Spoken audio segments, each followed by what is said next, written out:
എൻ്റെ പ്രിയപ്പെട്ടവരെ, നമ്മൾ അനുദിന അനുഗ്രഹ പ്രാർത്ഥനയിൽ പ്രവേശിക്കുന്നു. കർത്താവേ, പ്രത്യക്ഷയുടെ പ്രാർത്ഥന കഴിഞ്ഞ് ഞങ്ങൾ ഇന്നത്തെ ജീവിതത്തിലേക്ക് ഞങ്ങൾ തിരികെയാണ് ഈശോയെ. ഇന്നത്തെ യാത്രകളെ സംബന്ധിച്ച് പ്രാർത്ഥിക്കുന്നു. ഇന്ന് പിന്നെ പരീക്ഷയില്ല, എങ്കിലും നാളെ പരീക്ഷ ഉണ്ട്. അപ്പോൾ ഇന്ന് പരീക്ഷയ്ക്ക് പ്രാർത്ഥിക്കുന്നവർ തെറ്റൊന്നുമില്ല. കുഞ്ഞുങ്ങൾക്ക് ഈ പ്രാർത്ഥനയുടെ കൂടെ ചേരാം.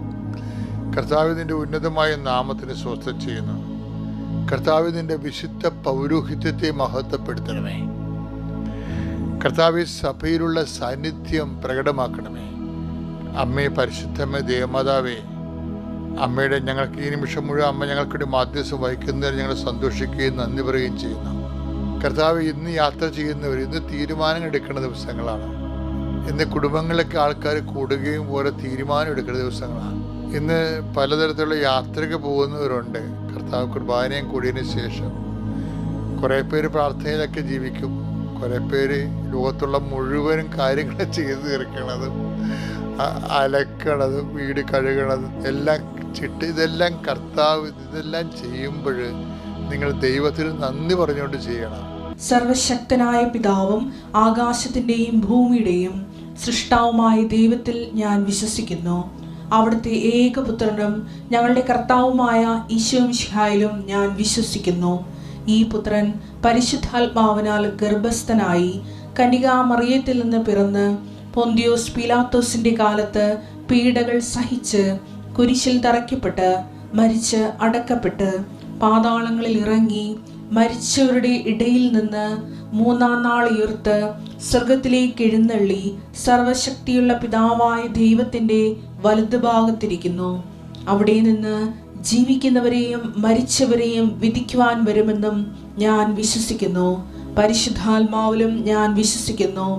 വിശുദ്ധ കത്തോലിക്കാ സഭയിലും പുണ്യവാന്മാരുടെ ഐക്യത്തിലും പാപങ്ങളുടെ മോചനത്തിലും ശരീരത്തിന്റെ ഉയർപ്പിലും നിത്യമായ ജീവിതത്തിലും ഞാൻ വിശ്വസിക്കുന്നു. ആമേൻ. സ്വർഗ്ഗസ്ഥനായ ഞങ്ങളുടെ പിതാവേ, അങ്ങയുടെ നാമം പൂജിതമാകണമേ. അങ്ങയുടെ രാജ്യം വരണമേ. അങ്ങയുടെ തിരുമനസ് സ്വർഗത്തിലെ പോലെ ഭൂമിയിലും ആകണമേ. അന്നു വേണ്ടുന്ന ആഹാരം ഇന്ന് ഞങ്ങൾക്ക് തരണമേ. ഞങ്ങളോട് തെറ്റ് ചെയ്യുന്നവരോട് ഞങ്ങൾ ക്ഷമിക്കുന്നത് പോലെ ഞങ്ങളുടെ തെറ്റുകൾ ഞങ്ങളോടും ക്ഷമിക്കണമേ. ഞങ്ങളെ പ്രലോഭനത്തിൽ ഉൾപ്പെടുത്തരുതേ, തിന്മയിൽ ഞങ്ങൾ രക്ഷിക്കണമേ. ആമേൻ. നന്മ നിറഞ്ഞ മറിയമേ, സ്വസ്തി. കർത്താവ് അങ്ങയുടെ കൂടെ സ്ത്രീകളിൽ അങ്ങ് അനുഗ്രഹിക്കപ്പെട്ടവളാകുന്നു. അങ്ങയുടെ ഉദരത്തിൻ ഫലമായി ഈശോ അനുഗ്രഹിക്കപ്പെട്ടവനാകുന്നു. പരിശുദ്ധ മറിയമേ, തമ്പുരാന്റെ അമ്മേ, പാപികളായ ഞങ്ങൾക്ക് വേണ്ടി ഇപ്പോഴും ഞങ്ങളുടെ മരണസമയത്തും തമ്പുരാനോട് അപേക്ഷിക്കണമേ. ആമേൻ. ഇതെല്ലാം ചെയ്യുമ്പോൾ നന്ദി പറഞ്ഞുകൊണ്ട് ചെയ്യണമെന്ന് പറഞ്ഞൊരു വചനമുണ്ടോ? കേൾക്കാം. കൊളോസ്യസ് 3:17. നിങ്ങൾ വാക്കാലോ പ്രവൃത്തിയാലോ കണ്ടില്ലേ? നിങ്ങൾ വാക്കാലോ പ്രവൃത്തിയാലോ എന്ത് ചെയ്താലോ അതെല്ലാം കർത്താവായ യേശു വഴി, കർത്താവ് യേശു ക്രിസ്തു വഴി പിതാവായ ദൈവത്തിന് കൃതജ്ഞതയർപ്പിച്ചുകൊണ്ട് അവന്റെ നാമത്തിൽ ചെയ്യണം. എന്ത് ചെയ്താലും, പണ്ട് എനിക്ക് അമ്മയൊക്കെ എൻ്റെ കുഞ്ഞുനാളിലൊക്കെ നമ്മളെ കോട്ടുവാടുകയാണെങ്കിൽ അമ്മ കുരിച്ചിട്ട് തരും. കോട്ടുവാ പോരും നമ്മൾ. അതുപോലെ തന്നെ മരുന്നെടുത്താൽ അമ്മ വിശ്വാസപ്രമാണം ചെയ്തിട്ട് അമ്മ കുരിശിട്ട് തരും. ചില പണ്ട് ഈ കാലങ്ങളിൽ ആധ്യാത്മിക സാക്ഷരത കൂടിയെങ്കിലും നമ്മുടെ അനുഷ്ഠാനങ്ങളിലുള്ള വിശുദ്ധ പാരമ്പര്യങ്ങൾ ഇന്ന് ആരും ചെയ്യുന്നില്ലെന്നൊന്നും ഞാൻ പറയണില്ല. ചെയ്യുന്നവരൊക്കെ നല്ല ആത്മാർത്ഥത ചെയ്യുന്നുണ്ട്, പക്ഷെ കുറഞ്ഞു വരുന്നുണ്ടെന്ന് സത്യമാണ്. അതുകൊണ്ട് നിങ്ങൾ എന്ത് ചെയ്താലും ദൈവത്തിന് കൃതജ്ഞത അർപ്പിച്ചുകൊണ്ട് ചെയ്യണം.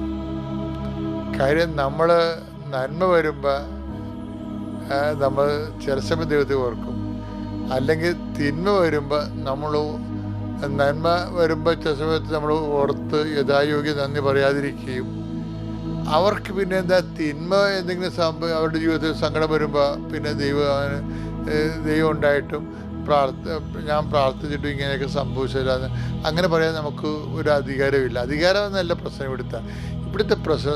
ദൈവത്തെ സ്നേഹിക്കുന്നവനെ സംബന്ധിച്ചിടത്തോളം അവന് ഭയങ്കര സന്തോഷമായിരിക്കും. അവനിത് തിന്മ വന്നാലും ശരി, അതൊക്കെ കർത്താവ് കുറച്ച് മാറ്റും എന്ന് പറഞ്ഞാൽ കർത്താവിനായിരിക്കും പ്രാധാന്യം. കർത്താവിൽ നിന്ന് കിട്ടുന്ന ചൂടിനും തണുപ്പിനും ഒന്നുമല്ല പ്രാധാന്യം. ശരിക്ക് തണുപ്പിനും ചൂടിനുമാണ് പ്രാധാന്യമെങ്കിൽ നിങ്ങൾ ചൂടിനെയും തണുപ്പിനെയുമാണ് ആശ്രയിച്ചാണ് ജീവിക്കണത്. മനസ്സിലായില്ലേ? ദൈവത്തിൽ നിന്ന് ചൂടും വരും തണുപ്പും വരും. പക്ഷെ അതേസമയം തന്നെ നമ്മൾ ആ ചൂടിനും തണുപ്പിനുമാണ് പ്രാധാന്യം കൊടുക്കണമെങ്കിൽ, നല്ല അനുഭവങ്ങൾക്കും മോശം അനുഭവങ്ങൾക്കാണ് പ്രാധാന്യം കൊടുക്കണമെങ്കിൽ നമ്മുടെ ദൈവം അനുഭവങ്ങളായിട്ട് മാറും. ദൈവമായിരിക്കണം മാറത്തില്ല. ദൈവത്തിനായിരിക്കണം പ്രാധാന്യം, ചൂടിനും തണുപ്പിനും ആയിരിക്കരുത്. ഞാൻ പറയുന്നതൊക്കെ മനസ്സിലാകുന്നുണ്ടല്ലോ അല്ലേ? ചൂടിനും തണുപ്പിനും അല്ലെങ്കിൽ നല്ല അനുഭവത്തിനും മോശം അനുഭവത്തെ അനുഭവബന്ധിയായിട്ടാണ് നമ്മൾ ദൈവത്തേക്ക് അടിസ്ഥാനപ്പെടുന്നുണ്ടെങ്കിൽ ദൈവം ഈ അനുഭവങ്ങൾക്ക് വേണ്ടിയുള്ള എന്തോ ഒരാളായിട്ട് നമ്മൾ മാറും. അനുഭവങ്ങൾക്ക് അതീതനാണ് ദൈവം. ദൈവത്തെ നമ്മൾ സ്വീകരിക്കുന്നത് ദൈവത്തിന് വേണ്ടി മാത്രമാണ്. ഞാൻ ഇടയ്ക്ക് നിങ്ങൾ പറയത്തില്ലേ, ഇപ്പം നമ്മൾ പശുവിനെ സ്നേഹിക്കുന്നു. കാരണം എന്താണ്? പശു നമുക്ക് പാല് തരുന്നു. പിന്നെ എന്താണ്? ആ പശുവിനത്തെ പാല് നമുക്ക് വെണ്ണ തരുന്നു. പാൽ കൊണ്ട് നമുക്ക് മോരുണ്ടാക്കാം. അപ്പം അത് അങ്ങനെ ഓരോ കാര്യങ്ങൾ പറയാം. അപ്പോൾ ഇതൊന്നും തരാത്തൊരു കാലത്താകുമ്പോൾ നമ്മൾ പശുവിനെ വിറ്റ് കളയത്തില്ലേ? അതാണ് പ്രശ്നം. അതുപോലെ തന്നെയുള്ള ഒരു അപ്രോച്ചാണ് ഒരു കന്നുകാലികളുടെ വീട്ടുമൃഗങ്ങളോടുള്ള ഒരു അപ്രോച്ചാണ് ചില ദൈവത്തോട് കാണിക്കണത്. എന്ന് വെച്ച് കഴിഞ്ഞാൽ അനുഭവങ്ങൾ നല്ലതല്ല എന്നുണ്ടെങ്കിൽ പ്രാർത്ഥന നമ്മൾ കുറക്കും. അപ്പം നമുക്കറിയാം നമ്മുടെ എന്തോ ആവശ്യത്തിന് അധിഷ്ഠാനമാക്കിയാണ് ദൈവത്തെ വെച്ചിരിക്കണമെന്നാണ്. അപ്പം നമ്മുടെ ഒരു ദൈവമാണ്. ഇപ്പോൾ ഒരു ബുക്കില്ലേ, ഗോഡ് ഓഫ് സ്മോൾ തിങ്സ്, ചെറിയ കാര്യങ്ങൾ തമ്പുരാൻ. ശരിക്കും പറഞ്ഞാൽ നമ്മുടെ വിശ്വാസത്തിലുള്ളതാണിത്. നമ്മൾ ആ അനുഭവത്തെ അടിസ്ഥാനപ്പെടുത്തിയാണ് ദൈവത്തെ അവലംബിക്കുകയാണെങ്കിൽ നമ്മുടെ ദൈവം കുഞ്ഞു ദൈവമാണ്, അനുഭവങ്ങളുടെ ദൈവം മാത്രമാണ്. അനുഭവാതീത ദൈവത്തെയാണ് നമ്മൾ അന്വേഷിക്കേണ്ടത്. ഉടമ്പടിയിലും നമ്മുടെ ജീവിതത്തിൽ അനുഭവാതീത ദൈവം. അപ്പം ദൈവത്തെ തോന്നും ദൈവത്തിന് വേണ്ടിയാണ് അന്വേഷിക്കുന്നത്.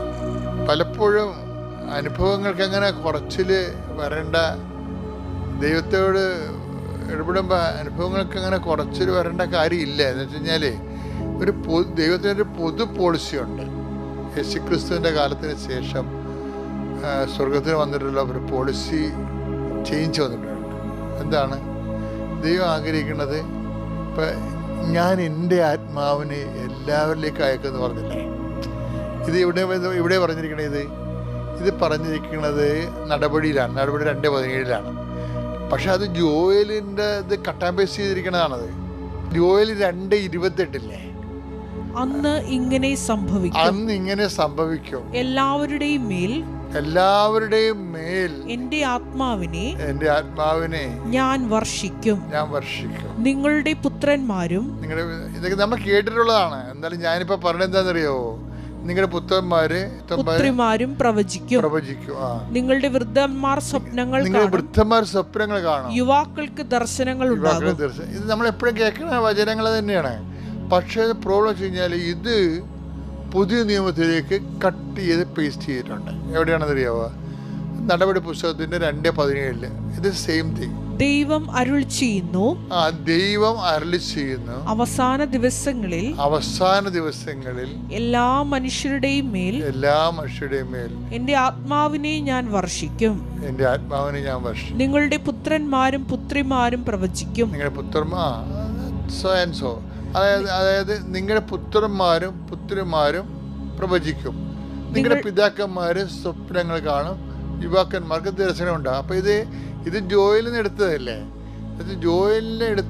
ജോയൽ അന്ന് എന്ന് പറഞ്ഞ വിഷയം യേശുവിൻ്റെ കാലത്ത് നിറവേറിയിരിക്കുകയാണ്. എപ്പോഴാണ് നിറവേറിയത്? അതുകൊണ്ടാണ് ഞാൻ എൻ്റെ ആത്മാവിനെ എല്ലാവർക്കും വേണ്ടി നൽകുമെന്ന് പറഞ്ഞല്ലേ. അതിനെ പറയാൻ കാരണം എന്താണ്? അങ്ങനെ എല്ലാവർക്കും വേണ്ടി ആത്മാവിനെ നൽകാൻ പണ്ട് അങ്ങനെ നൽകത്തില്ലല്ലോ. പണ്ടിങ്ങനെ സാംസന് ആത്മാവിനെ കിട്ടി, സാവൂളിനും സാമുവേലിനും പരിശുദ്ധാത്മാവിനെ കിട്ടി, ദാവീദിന് പരിശുദ്ധാത്മാവ് കിട്ടി. അവന് ഗിദെയോന് പരിശുദ്ധാത്മാവ് കിട്ടി. ഇവരെല്ലാവരും ഒറ്റപ്പെട്ട നേതാക്കന്മാർക്ക് ഓരോരോ കാലഘട്ടങ്ങളിൽ കൊടുത്താണ്. ഇപ്പം അങ്ങനെയല്ലല്ല, പോളിസി ചേഞ്ച് വന്നു. എന്താണ്? എൻ്റെ ആത്മാവിന് ഞാൻ എല്ലാവർക്കും നൽകുമെന്നല്ല പറയണത്. അതിൻ്റെ കാരണമെന്ന് വെച്ച് കഴിഞ്ഞാൽ അതിൻ്റെ ഒരു ആ നയം വരാൻ കാരണം എന്താണ്? എല്ലാവരും രക്ഷപ്പെടണമെന്നുള്ള ദൈവത്തിൻ്റെ ആഗ്രഹമാണ്. 1 തിമോത്തി 2:4 എല്ലാവരും രക്ഷിക്കപ്പെടണം. അതാണ് കാര്യം. ദൈവത്തിൻ്റെ പോളിസിയിൽ ഒരു ചേഞ്ച് വരാൻ കാര്യം രക്ഷയ്ക്ക് വേണ്ടിയുള്ള കാര്യങ്ങൾ ഈശോ ചെയ്തു. എന്താണ്? അവൻ്റെ വിശുദ്ധമായ രക്തത്താൽ പാപത്തിന് പരിഹാരം ചെയ്തു. അവൻ വിലക്ക് വാങ്ങിച്ചെടുത്തിരിക്കണം. അവൻ നമുക്ക് വേണ്ടിയുള്ള ആ പേയ്മെന്റ് നടത്തി കഴിഞ്ഞു. പേയ്മെന്റ് നടത്തിയത് കൊണ്ടാണ് ഇത് എല്ലാവർക്കും വേണ്ടിയുള്ള പേയ്മെന്റ് നടത്തിയിരിക്കുന്നത്. കർത്താവ് അല്ലാതെ ക്രിസ്ത്യാനികൾക്ക് വേണ്ടി മാത്രമുള്ളതല്ല, എല്ലാവർക്കും വേണ്ടി പാപത്തിന് പരിഹാരമായിട്ട് അവൻ പേയ്മെന്റ്. അതാണ് നമ്മൾ വിലക്ക്. അപ്പൊ വിലക്ക് വാങ്ങപ്പെടും. അങ്ങനെ വചനമുണ്ട്. 1 കൊരിന്ത്യർ 6:20 വായിച്ചേ. നിങ്ങൾ വിലക്ക് വാങ്ങപ്പെട്ടവരാണ്. അതാണ് കാര്യം. നിങ്ങൾ വിലക്ക് വാങ്ങപ്പെട്ടവരാണ്. അപ്പം എന്ന് വെച്ച് കഴിഞ്ഞാൽ നമ്മൾ ആര് വിലക്ക് വാങ്ങി? ക്രിസ്തുവിൻ്റെ വിശുദ്ധമായ രക്തത്താൽ വീണ്ടെടുത്തു. അതാണ് പറയണത്. അപ്പം അങ്ങനെ വരുമ്പോൾ അത് ഈശോ പേയ്മെൻ്റ് ചെയ്തപ്പോഴേ കുറച്ച് ഒരു രാജ്യത്തിലെ കുറേ ആൾക്കാർക്കല്ല വിചാരിക്കണത്. ഇനി ജനിക്കാൻ പോകുന്ന ഈ ഭൂമി മനുഷ്യവാസം നിലനിൽക്കത്തോളം കാലമുള്ള എല്ലാ മനുഷ്യർക്കും വേണ്ടിയുള്ള പേയ്മെൻ്റാണെന്ന്.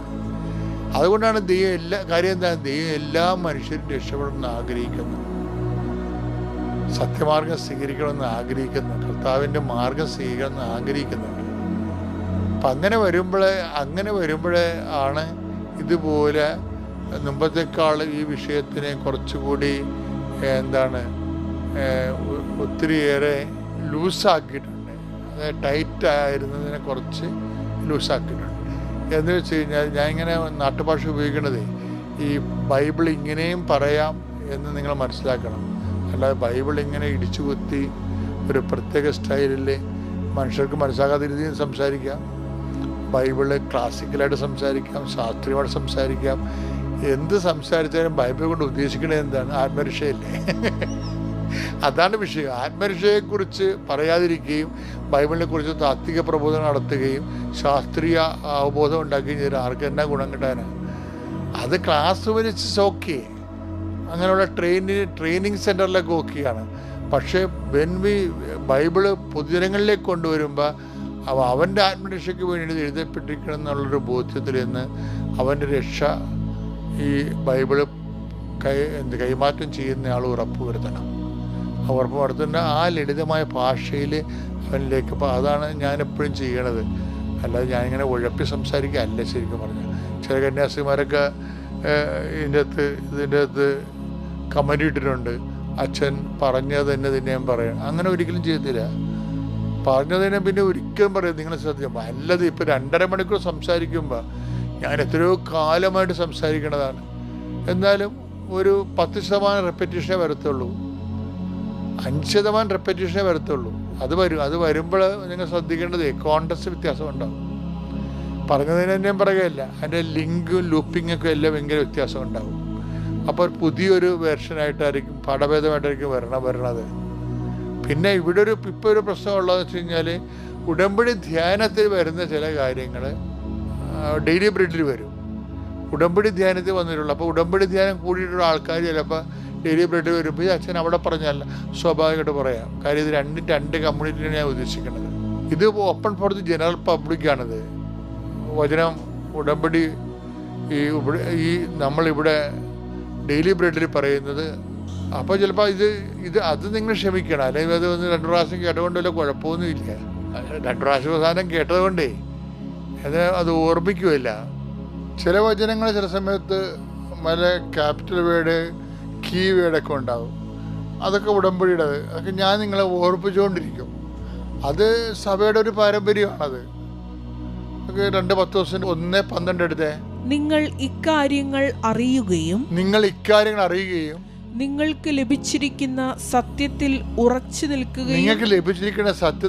നിൽക്കുകയും ചെയ്യുന്നെങ്കിൽ അവയെക്കുറിച്ച് എപ്പോഴും നിങ്ങളെ ഞാൻ ഓർമ്മിപ്പിച്ചുകൊണ്ടിരിക്കും.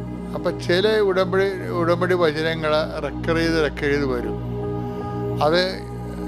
അത് ഓർപ്പിച്ചുകൊണ്ടേ ഇരിക്കണതാണ് ശരിക്കും പറഞ്ഞാൽ. അപ്പോൾ കേട്ടവർക്ക് അതിനെക്കുറിച്ച് ചിന്തിക്കാനും ആലോചിച്ച് മനസ്സ് ഉറപ്പിക്കാനും അത് സഹായിക്കും. അല്ലാതെ മനഃപൂർവ്വം റിപ്പീറ്റ് ചെയ്യത്തില്ല ഒരിക്കലും. Thank you. പരിശുദ്ധ പരമദിവ്യകാരുണ്യത്തിന് ആരാധനയും സ്തുതിയും പുകഴ്ചയും ഉണ്ടായിരിക്കട്ടെ. പരിശുദ്ധ പരമദിവ്യകാരുണ്യത്തിന് നേരവും ആരാധനയും സ്തുതിയും പുകഴ്ചയും ഉണ്ടായിരിക്കട്ടെ. പരിശുദ്ധ പരമദിവ്യകാരുണ്യത്തിന് നേരവും ആരാധനയും സ്തുതിയും പുകഴ്ചയും ഉണ്ടായിരിക്കട്ടെ. എൻ്റെ പ്രിയപ്പെട്ടവരെ,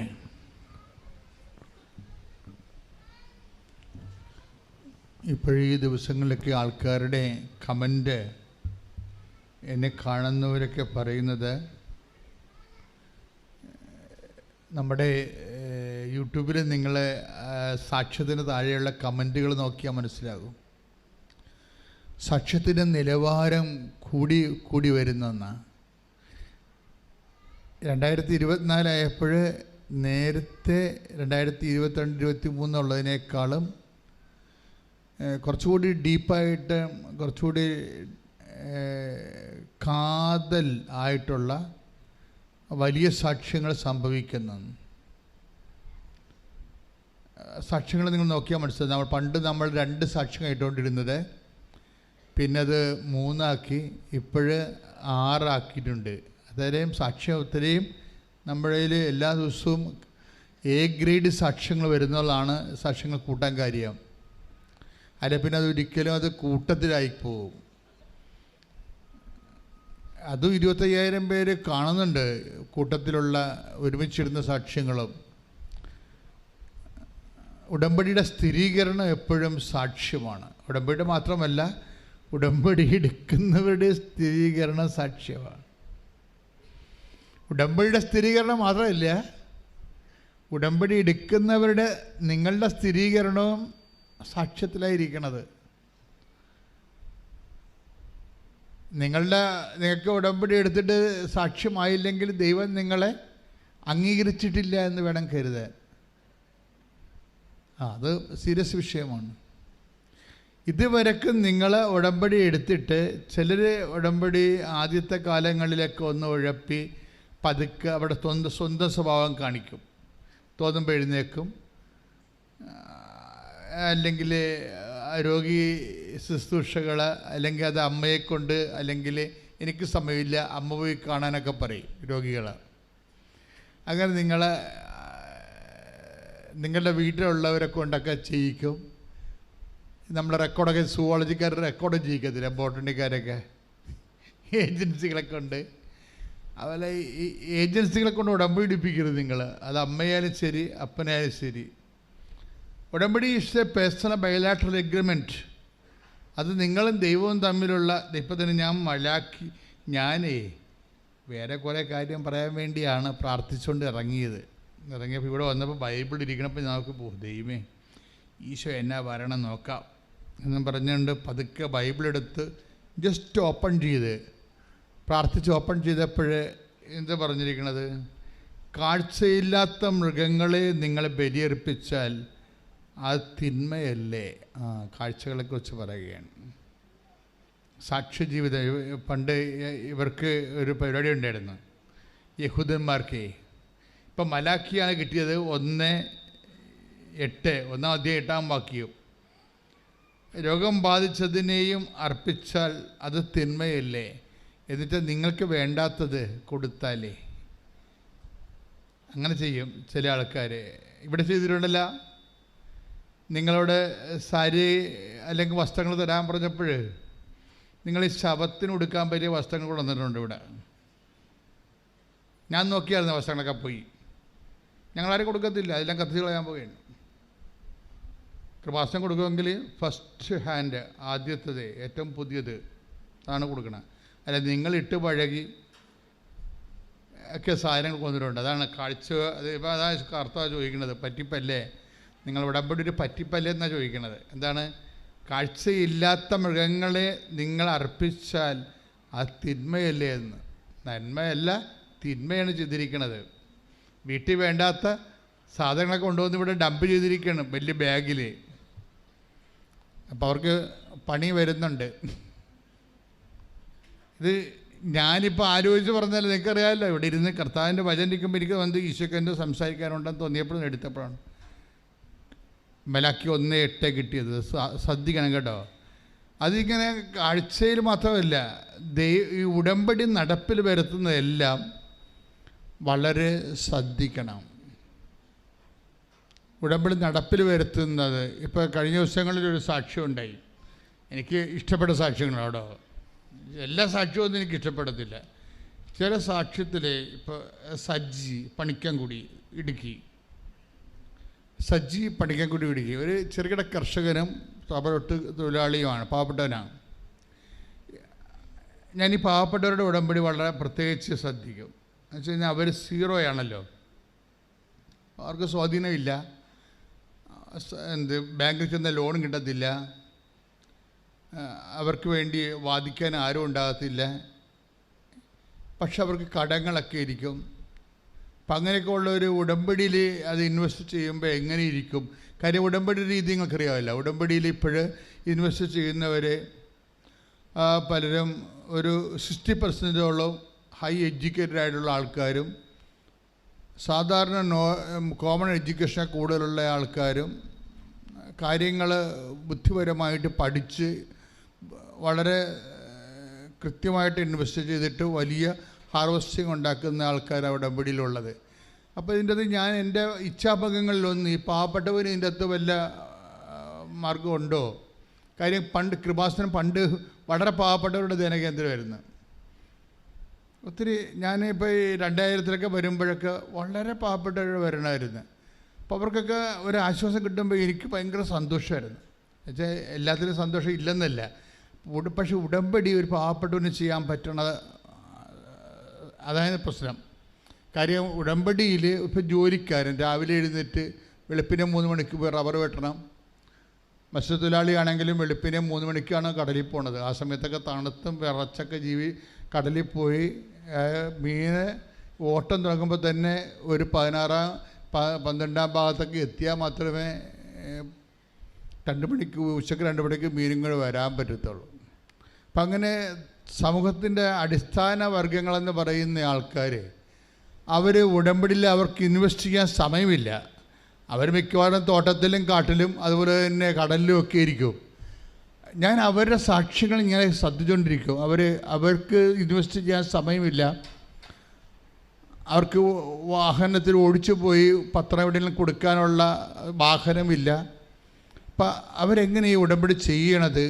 അതിനല്ല, പത്രം വാങ്ങിക്കാൻ അവർക്ക് പൈസ വേണം. ചെറിയ പൈസയാണെങ്കിൽ അത് വേണമല്ലോ. അതുകൊണ്ടാണ് ഞങ്ങളും സ്വസ്ത്രക്കാഴ്ച എടുക്കാത്തതിൻ്റെ കാരണം. അതിൻ്റെ എക്സ്ട്രാ പിന്നെ സ്വസ്ത്രക്കാഴ്ച കൂടി ആകുമ്പോൾ ശരിയാകത്തില്ലല്ലോ. സ്വസ്ത്രക്കാഴ്ച നമ്മൾ എടുക്കത്തില്ലല്ലോ. ഇവിടെ ഒന്നും സാമ്പത്തികമായിട്ട് ഒരു സാധനം ഇവിടെ എഴുതി വെച്ചിട്ടില്ല, സംഭാവന പോലും എഴുതി വെച്ചിട്ടില്ല. അതിൻ്റെ കാരണം ഈ പാവപ്പെട്ടവന് ലക്ഷ്യമിട്ടാണ് അതൊക്കെ ചെയ്തിരിക്കുന്നത്. അപ്പം ഈ ദിവസങ്ങളിൽ ഈ പണിക്കൻകുടിയിൽ നിന്ന്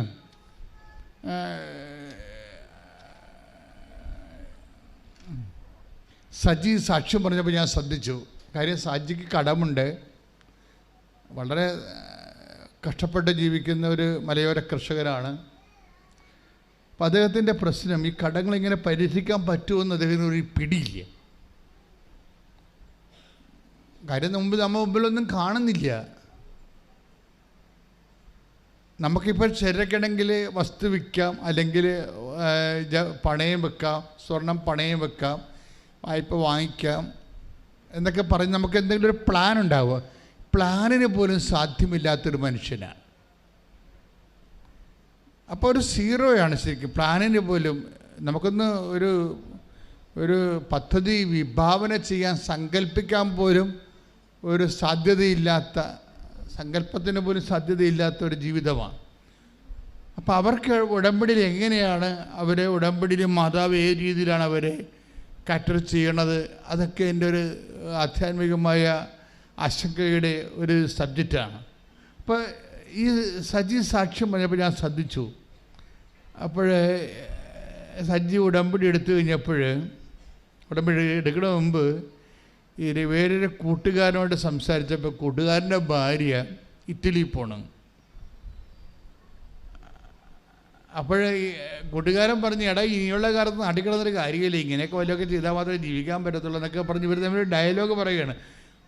പക്ഷേ കൂട്ടുകാരൻ്റെ ഭാര്യ നേഴ്സാണ്. അപ്പം സജിക്കും വൈഫിനെ എവിടെയെങ്കിലും വിടണമെന്നല്ലാതെ ഒറ്റത്തടി കൊണ്ട് ജോലി ചെയ്ത് കടങ്ങളെ പരിഹരിക്കാൻ പറ്റുമോ എന്നുള്ളതിനെക്കുറിച്ച് ഒരു ഐഡിയയുമില്ല. അപ്പോൾ ഒരു ഐഡിയയും ഇല്ലാത്തവൻ്റെ ഐഡിയയാണ് ഈ ഉടമ്പടി എന്ന് പറയുന്നത്. Praise the Lord. അപ്പോൾ സജിക്കും തോന്നിയുണ്ട്, ആരെങ്കിലും ഒരാൾ ഇവിടുന്ന് പോയി എവിടെയെങ്കിലും പോയി ജോലി ചെയ്താൽ ഉള്ള കടങ്ങളെ പരിഹരിക്കാൻ, കുഞ്ഞുങ്ങളെ പറ്റി വളർത്താൻ പറ്റത്തുള്ളൂ എന്നുള്ള ഐഡിയ ഉണ്ട്. പക്ഷേ എന്താ, വിദേശത്തൊന്നും പോകാൻ പറ്റത്തില്ല ഈ പറഞ്ഞ പോലെ. കാര്യം വിദേശത്ത് പോകാൻ കുറേ ഡീമെരിറ്റ്സുകളുണ്ട്. ഒന്ന്, സജിയുടെ വൈഫാണ് പോകേണ്ടത്, അവർ നേഴ്സല്ല. രണ്ട്, അവർക്ക് വിദ്യാഭ്യാസമില്ല. ഇനി നേഴ്സുമല്ല വിദ്യാഭ്യാസം ഇല്ലെങ്കിലും പിന്നെ എന്താ, അവർക്ക് വയസ്സ് 45 കഴിഞ്ഞതാണ്. ഇപ്പോൾ നോക്കിയേ, ഇയാളിപ്പോൾ എന്ത് സ്വപ്നം കാണാനാ, എന്താലോചിക്കാനാ? അയാൾക്ക് സ്വപ്നം കാണാനുള്ളത് ഉടമ്പടി മാത്രമേ ഉള്ളൂ. പക്ഷെ അയാൾ ആ ഉടമ്പടി വന്ന് ഇനി മാതാവ് എന്തെങ്കിലും ചെയ്യട്ടെ, ഞാൻ ചിന്തിച്ചിട്ട് ഒരു ഐഡിയയും കിട്ടണില്ല, മാതാവ് എന്തെങ്കിലും ചെയ്യട്ടെന്ന് പറയും. കാരണം നമ്മൾ ദൈവത്തിൻ്റെ കയ്യിലേക്ക് ടോട്ടൽ സറണ്ടറാണ്. ഉടമ്പടി എന്ന് പറയുന്നത് എന്താ? നിങ്ങൾക്ക് എന്താ സംഭവിച്ചിരിക്കണമെന്ന് അറിയാവോ? നിങ്ങൾ ഇത് ഒരുതരം പോഴം കളിയായിട്ട് ഒക്കട്ടെ എന്നുള്ള രീതിയിൽ അത് പതുക്കെ നിങ്ങളതിൻ്റെ അകത്ത് ഊർജം ഇൻവെസ്റ്റ് ചെയ്യണില്ല. ഒരു ചട്ടപ്പടി പ്രോഗ്രാം പോലെ സാമ്പ്രദായിക ഉടമ്പടിയായിട്ട് ഇങ്ങനെ അനുഷ്ഠാന കർമ്മം പോലെ വഴിപാട് പോലെ ആക്കി തീർക്കുകയാണ്. അങ്ങനെ വന്നാൽ ഇത് കത്തത്തില്ല. ഉടമ്പടി അങ്ങനെയുള്ള ഒരു വാദപ്പനി വരുന്ന ആൾക്കാർക്ക്, ആധ്യാത്മിക വാദപ്പനി ഉള്ളവർക്ക് ചെയ്യാൻ പറ്റിയ സംഭവമല്ല ഇത്. വേണ്ടത് സത്യസന്ധതയാണ്. ഉടമ്പടിയിൽ ആദ്യം വേണ്ടത് വിശ്വസ്തത, സത്യസന്ധത. ഇത്രയും സംഭവമാണ് വേണ്ടത്. പിന്നെ ഇത്തിരി സത്യസന്ധത ഇത്തിരി കൂടിയ കുഴപ്പമൊന്നും വരത്തില്ല, അത് നന്മയെ ചെയ്യത്തുള്ളൂ. ഇത്തിരി സത്യസന്ധത ദൈവത്തിൻ്റെ തിരുസന്നിധി കൂടിയെന്നും പറഞ്ഞുകൊണ്ട് നമുക്ക് നഷ്ടമുണ്ടായാലും അതിൻ്റെ അകത്ത് ഫലത്തിൽ കുഴപ്പമുണ്ടാകത്തില്ല. ഇപ്പം സജി വന്ന് ഉടമ്പടി ചെയ്തു, എന്താ ചെയ്യുന്നത്? എന്താ അതിൻ്റെ ഉദ്ദേശം എന്താണ്? എനിക്കൊരു ഐഡിയയും കിട്ടണില്ല, മാതാവ് എന്തെങ്കിലും മാതാവിൻ്റെ ബുദ്ധിയിൽ ചെയ്യട്ടെ എന്ന് വിചാരിച്ചുകൊണ്ട് മാതാവിന് ടോട്ടൽ സറണ്ടറാണ്. അപ്പോൾ അതായത് നിന്ന് പ്രാർത്ഥിച്ചൊരു, മാതാവേ എൻ്റെ കയ്യിൽ വഴിയൊന്നുമില്ല, വഴിയുണ്ടെങ്കിലും ഒക്കെ ഇതിന് പൈസയും ഇല്ല, ഇങ്ങനെ. അതായത് നിങ്ങൾക്കറിയാം, ഞാൻ ആദ്യ കാലങ്ങളിലൊക്കെ ഉടമ്പടിയെക്കുറിച്ച് പറയുമ്പോൾ ഈശോ എന്നോട് പറഞ്ഞിരുന്നത് ഇത് നോട്ട് ബൈ മെറിറ്റിൽ വർക്ക് ചെയ്യുമെന്നാണ് പറഞ്ഞത്. ഞാൻ അച്ഛനായിട്ട് 38 കൊല്ലമായി. ഉടമ്പടി തരണ 2016 2017 തൊട്ട് എനിക്ക് നോട്ട് ബൈ മെറിറ്റ് വരാൻ കർത്താവ് ഇങ്ങനെ അടയാളപ്പെടുത്താൻ തുടങ്ങി, not by merit but by grace എന്ന്. പക്ഷേ ഇത് കേട്ട് അച്ഛന്മാർ വേണമെങ്കിൽ എന്നെ വേണമെങ്കിൽ വിലക്കാൻ പറ്റും. എന്താ കാര്യം?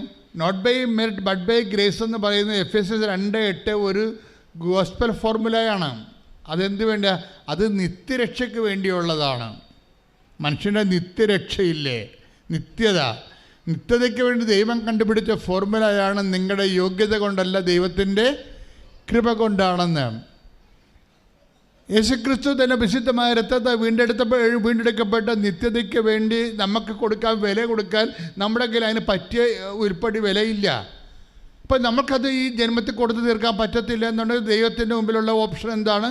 ബട്ട് ബൈ ഗ്രേസ്, ദൈവത്തിൻ്റെ കൃപ നമുക്ക് നൽകുക എന്നുള്ളതാണ്. അപ്പോൾ ആ ഫോർമുലയിൽ നിന്നാണ് പരിശുദ്ധാത്മാവ് പൗലോസിന് കൈമാറിക്കൊടുത്തത്. രക്ഷ നിങ്ങളുടെ സമീപത്തുണ്ട്, അത് ലഭിക്കണത് നിങ്ങളുടെ യോഗ്യത കൊണ്ടല്ല, ദൈവത്തിൻ്റെ കൃപ കൊണ്ടാണെന്ന്. ഉടമ്പടി കാലം വന്നപ്പോൾ കർത്താവ് എന്ത് ചെയ്ത്? നിത്യതയ്ക്ക് വേണ്ടിയുള്ള ഫോർമുല അനുദിന ജീവിതത്തിന് വേണ്ടിയാക്കി ആപ്ലിക്കേറ്റ് ചെയ്ത് എനിക്ക് തന്നാണ്. അപ്പോൾ ഞാൻ അന്ന് പോലും സംസാരിക്കാൻ തുടങ്ങി. ഉടമ്പടി വർക്ക് ചെയ്യാൻ പോണതെല്ലാം നോട്ട് ബൈ മെറിറ്റിലാണ്. അത് നിങ്ങളുടെ കഴിവിലല്ല, നിങ്ങളുടെ വിദ്യാഭ്യാസത്തിലല്ല, നിങ്ങളുടെ ആരോഗ്യത്തിലല്ല, നിങ്ങളുടെ എക്സ്പീരിയൻസിലല്ല, കർത്താവിൻ്റെ കൃപയിലാണെന്ന്. ഞാനത് പറയാൻ തുടങ്ങിയതിന് ശേഷം കർത്താവ് ആ രീതി ഒത്തിരിയേറെ അനുഭവങ്ങൾ തരാൻ തുടങ്ങി. അപ്പോൾ എനിക്ക് മനസ്സിലായി, നിത്യതയ്ക്ക് വേണ്ടി മാത്രമുള്ള ജീവിത ഫോർമുലയല്ല ഇത്, അനുദിന ജീവിതത്തിനും ഇത് തന്നെയാണ് ആപ്ലിക്കേഷൻ എന്ന് പറഞ്ഞത്. ശ്രദ്ധിക്കട്ടെ. ഹല്ലേലൂയ. ഹല്ലേലൂയ ഹല്ലേലൂയ ഹല്ലേലൂയ യേശുവേ നന്ദി. Hallelujah hallelujah hallelujah hallelujah hallelujah hallelujah യേശുവേ നന്ദി.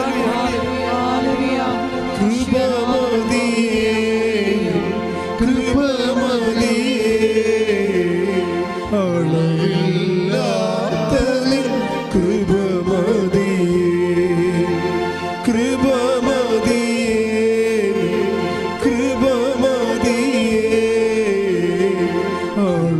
അളവില്ലാത്ത നിൻ കൃപമതിയേ. പരിശുദ്ധ പരമ ദിവ്യകാരുണ്യത്തിന് ആരാധനയും സ്തുതിയും പുകഴ്ചയും വേർഡ് ഓഫ് ഗോഡ് ദൈവത്തോട് പ്രസംഗിക്കുന്നവൻ ദൈവത്തിൽ നിന്ന് വെളിപാട് ലഭിച്ചവരെ പോലെ പ്രസംഗിക്കുക. ശ്രദ്ധിക്കട്ടെ. ഹല്ലേലൂയ ഹല്ലേലൂയ ഹല്ലേലൂയ ഹല്ലേലൂയ യേശുവേ നന്ദി. Hallelujah hallelujah hallelujah hallelujah hallelujah hallelujah hallelujah യേശുവേ നന്ദി. അതിശക്തമായി ശ്രദ്ധിക്കട്ടെ. ഹല്ലേലൂയ ഹല്ലേലൂയ ഹല്ലേലൂയ യേശുവേ ആരാധന. ഹല്ലേലൂയ ഹല്ലേലൂയ ഹല്ലേലൂയ കൃപമതിയേ കൃപമതിയേ അളവില്ലാത്ത നിൻ കൃപമതിയേ